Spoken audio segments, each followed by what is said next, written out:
You ready? We're rolling, yes. Okay, and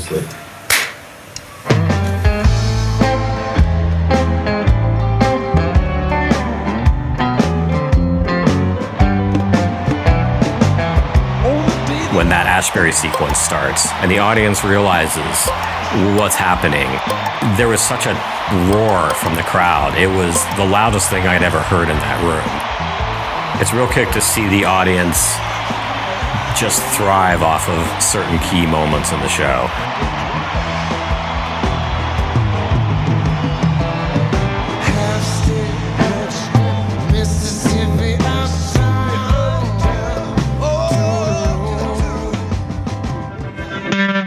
Hi, I'm Brandon Kraemer. I'm the technical director and one of the creative directors on Dead Forever at the Sphere. I also was the camera director for many of the shows. I've worked on some very big screens, but nothing quite like the Sphere. The networking that's inside of it, it's kilometers long of fiber optic cable and server rooms after server rooms, and the amount of tech that's supporting every pixel up on that screen is incredible. And the band's famous for having never really shied away from technology. They were one of the first bands to ever use MIDI, for instance. Whether or not this is a capstone to their live career or not, it seemed like a brilliant next step in the evolution of this music. To see the, original members of the band involved in such a technologically impressive project was very cool. I think this is a continuation of what they're really about, what they've always done.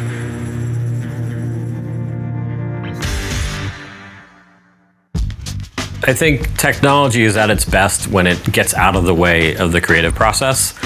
And when you're working on screens which are huge, like the Sphere, for instance, you can't run away from the technical realities. You have to, think about what are the consequences of, setting off this render, or what file format are we using, or, all of these things add up. And so there's a resource allotment that you have to consider when, how far you're pursuing a certain idea. And so you're constantly balancing resources against creative.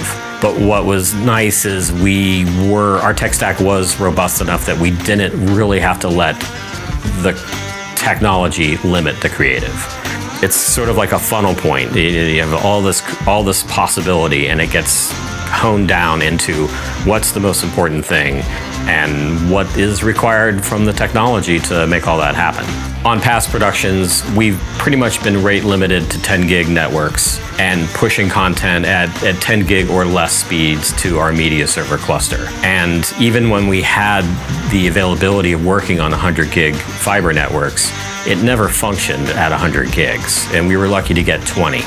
And I've worked on some big projects with very high resolutions, very high megapixel counts, where we would wait hours to push content to all of our media servers.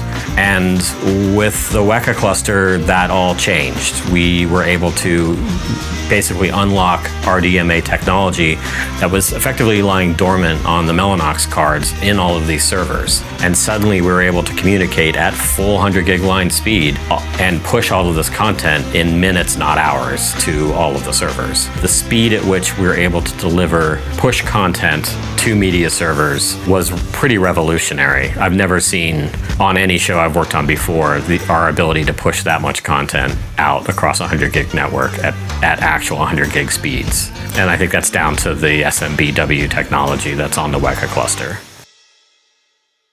When we knew we were going to get involved with Dead & Co. at the Sphere, the only solution that popped in my mind at the time was WEKA. We were looking for a server that was going to be large enough, flexible enough to support a huge amount of data, because I knew from early tests that this was going to be on a scale like we had never seen before. We knew that we needed something just as robust as a WEKA cluster to get through this show, to deliver at the speeds that we needed to the media server cluster. And yeah, it just seemed like the best possible scenario. Once we had the WEKA cluster on site, it was effectively maintenance free. It really did exactly what we needed it to, and it was effectively for us fairly plug and play. So we rendered well over 1.5 petabytes of data. We have on disk right now over a petabyte of final content. And then in addition to that, we also have about half a petabyte of show records, all the ISO cameras from all the live shows.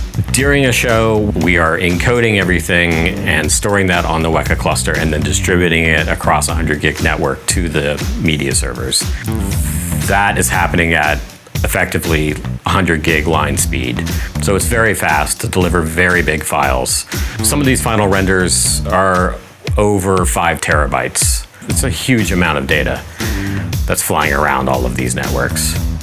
I think what WEKA allowed us to do was it essentially gets out of the way of the creative. It's a fast tool.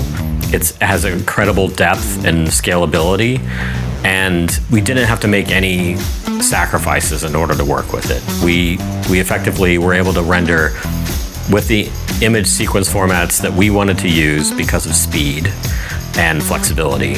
We didn't have to worry about the bandwidth of the read and writes coming off of the server. It just never once got in our way. So little things like that add up huge. Otherwise, we'd be waiting around and maybe we would miss our opportunity to see something creative or have a conversation about it. All of that time you spend trying to get around hurdles add up to missed opportunities with the creative. And if you aren't faced with those hurdles, if it's just out of your way, then you stay in one mode, you stay in a creative mode, and then you have a more successful show as a result. Yeah, I don't know where else to go with that. I think you nailed it already. Okay.